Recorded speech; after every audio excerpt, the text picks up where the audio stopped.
Sports की जानिब Pakistan super league का मेला आज से मुल्तान में सजेगा। इफ्तिताही मैच में लाहौर कलंदर्स और मुल्तान सुल्तान्स में जोर का जोड़ पड़ेगा।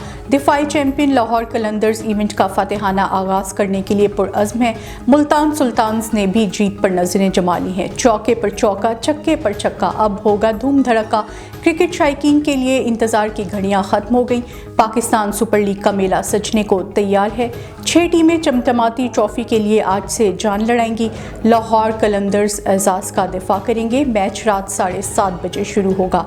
पाकिस्तान सुपर लीग की इफ्तिताही तकरीब मुल्तान में होगी। मौसीकी का तड़का लगेगा।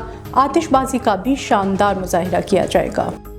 Pakistan cricket board chief selector और साबिक टेस्ट क्रिकेटर हारून रशीद ने कहा है कि फास्ट बॉलर मोहम्मद आमिर के लिए टीम के दरवाजे खुले हुए हैं। अलबत्ता इमाद और शर्जील की खिदमात के हासिल करने पर भी सोच रहे हैं। मीडिया से गुफ्तगू करते हुए चीफ सेलेक्टर हारून रशीद ने कहा कि ICC men's cricket world cup के लिए मजबूत स्क्वाड तश्कील देना चाहते हैं, इसलिए कोशिश होगी कि PSL 8 में अच्छी कारकर्दगी दिखाने वाले क्रिकेटर्स पर नजर रखूं।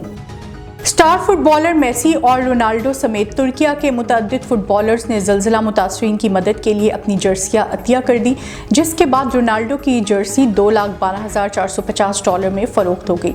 हाल ही में तुर्किया और अटलांटा के फुटबॉलर मीरा डेम्प्रिल ने तुर्किया में आने वाले खौफनाक ज़लज़ले के मुतासरीन के लिए मेसी समेत मुतअद्दिद फुटबॉलर से अपनी ज़ाती जर्सियां अतिया करने की दरख्वास्त की थी, जिसके बाद मेसी, रोनाल्डो, अम्बाले, अर्लन, निमार और दीगर ने अपनी जर्सियां फ़रोख्त कर दी।